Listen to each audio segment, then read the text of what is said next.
Hello प्यारे बच्चों। तो आज मैं आपके लिए एक बहुत ही सीरियस टॉपिक के ऊपर डिस्कशन करने जा रहा हूं बेटा। That is sell I take a drop. Drop means क्या मैं एक साल फिर से अपनी प्रेपरेशन को दूं, क्या मुझे एक बार फिर से ट्राई करना चाहिए। तो इस क्वेश्चन को मैं बिल्कुल क्लियर कट आंसर करूंगा बेटा। यू विल डेफिनेटली, आपकी क्वेरी रिजॉल्व होगी। एंड तक आप इस वीडियो को सुनते रहिएगा। पहला बेटा, मैं पहले कैटेगरी में उन स्टूडेंट को लेता हूं जिन्होंने सिर्फ अभी 11th और 12th में प्रिपरेशन की थी और अभी वो कंफ्यूज हैं क्या उन्हें ड्रॉप लेना चाहिए कि नहीं लेना चाहिए। लेकिन यस, उनकी पढ़ाई में कहीं ना कहीं डिस्टर्बेंस थी। 11th की कुछ बैकलॉग थी, 12th में कुछ बैकलॉग थी। एंड मोमेंट उन्होंने पढ़ाई की, उससे कुछ मार्क्स आए 100 200 300 300 के ऊपर। और बेटा डेफिनेटली दे हैव बहुत स्ट्रांग डेडिकेशन है कि सर मुझे डॉक्टर बनना है। तो बेटा definitely they should try one more time, क्योंकि मेडिकल इंडिया में बेटा अगर आप देखेंगे प्राइवेट सेक्टर में बहुत ज़्यादा एक्सपेंसिव है। तो डेफिनेटली एक साल अपनी करियर का उसको देना, that is completely worth it. क्योंकि कहीं ना कहीं बेटा प्राइवेट साइड में अगर आप मेडिकल करने जाएंगे तो that will be very very costly. तो पहली बात, जिनका बेटा अभी फर्स्ट ईयर था, जिन्होंने 11-12 जस्ट अभी डन की है और उनको लगता है, उन्हें पता है कि उन्होंने कुछ पढ़ाई में कमी छोड़ी थी, कुछ ऊपर हुआ था कुछ नीचे हुआ था, अब वो उन कमियों के ऊपर डेफिनेटली इस साल काम करने को तैयार है, तो उनको पक्का ड्रॉप लेना चाहिए। सेकेंड कैटेगरी में मैं उन बच्चों की बात कर रहा हूं जिन्होंने 11-12 के बाद एक साल ऑलरेडी रिपीट लेके हो चुका है। अब उस बच्चे को पता है कि सर मैंने तो 11-12 में भी अच्छी मेहनत की थी, एक साल बाद भी मैंने बहुत अच्छी मेहनत की थी, मैंने कोई अपनी साइड से कसर नहीं छोड़ी थी, मैंने जितना मैक्सिमम हो सकता था उतना मैक्सिमम पढ़ाई की है, लेकिन एट एंड मेरे मार्क्स तो वही है 200 300। तो बेटा I will say it's time to move on. It's time to move on बेटा, trust me. Unless and until बेटा, अगर आपसे एंड मोमेंट में कोई ट्रेजेडी नहीं हुई है। एंड मोमेंट में ट्रेजेडी से मेरा मतलब है कि आप अपने सेंटर पे लेट पहुंचे। दूसरा, जिस दिन आप जा रहे थे उस दिन आप बीमार पड़ लिए, बहुत ज़्यादा बीमार पड़ लिए। अगर ऐसी कोई ट्रेजेडी नहीं हो रखी है तो it's time to move on बेटा। नेक्स्ट ईयर भी सेम ही सिचुएशन रहेगी।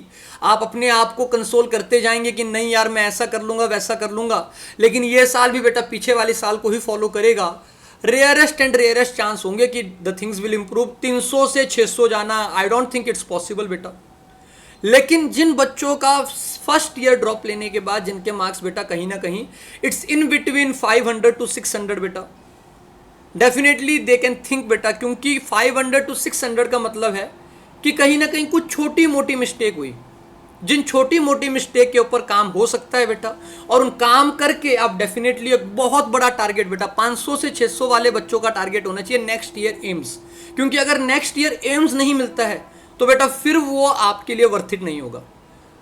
अगर आपका 500 से 600 मार्क्स इस साल आ रहे हैं तो next year it should be M बेटा। अगर आप एम्स दिल्ली नहीं जा रहे हैं, अगर कोई बहुत टॉप कॉलेज में नहीं जा रहे हैं, तो फिर आपका वो ड्रॉप ईयर वर्थ इट नहीं होगा बेटा। थर्ड बेटा, मैं उन बच्चों की बात कर रहा हूं जिनको बहुत टाइम हो चुका है बेटा, जिनके already third year fourth year drop चला हुआ है बेटा। I will just only say it's time to move on बेटा। आप मेरी बात पे भरोसा करिए बेटा। इसका मतलब ये नहीं है कि आप हार गए बेटा। अगर आप ये सोच रहे हैं कि आपसे नीट नहीं हुआ आप हार गए बेटा, तो आप बिल्कुल गलत सोच रहे हैं बेटा। सक्सेस का नीट से यस कहीं ना कहीं ये बोल सकते हैं आप अपने आप को बोल सकते थे मेरा नीट हो गया, मैं सक्सेसफुल हो गया बेटा। लेकिन ट्रस्ट मी बेटा, सक्सेस और नीट कि डॉक्टर बनने का और सक्सेस का बेटा ऐसा नहीं है कि यही दो सक्सेसफुल। हर सक्सेसफुल आदमी डॉक्टर नहीं है और हर डॉक्टर सक्सेसफुल नहीं है बेटा। तो प्लीज ट्रस्ट मी, मैं आपसे यही रिक्वेस्ट करूंगा बेटा, just move on, try to explore some new path. बहुत सारे पाथ हैं भाई, बहुत सारे करियर के पाथ हैं जिनसे आप बहुत अच्छा कर सकते हैं बेटा। लेकिन अगर आप फिर अपनी जिंदगी में बेटा अगर आप ऐसे ही नीट की ही तैयारी करते जाएंगे बेटा, मेडिकल का जो करियर है it's a very long career बेटा। अगर आपको आइडिया होगा 5-6 साल की MBBS बेटा, उसके बाद आपकी फिर आप PG के लिए जाएंगे, एक साल आपको PG की तैयारी में करने के लिए लगेगा बेटा। तो इस तरीके से तो आप अपने बुढ़ापे तक डॉक्टर ही नहीं बन पाएंगे। तो बेटा फिर वो आपको कभी वर्थ इट नहीं लगेगा। माइट भी आप नेक्स्ट ईयर डॉक्टर बन भी जाएंगे, आप MBBS के लिए चले भी जाएंगे बेटा, फिर भी वो वर्थ इट नहीं होगा। अगर आपके 3 या 3 से ज़्यादा ड्रॉप हो चुके हैं बेटा, तो it's time to stop, look for some another courses बेटा। और बेटा प्लीज़ अपने आप को हारा हुआ मत मानिए बेटा। Life is a marathon. अभी तो जस्ट इसकी एक रिले में आप हारे हुए हैं बेटा, अभी बहुत सारी दौड़ लड़ना बाकी है। तो बच्चा party okay, so those who have decided beta कि they will drop for next year, I am not launching any course, I am not launching anything beta.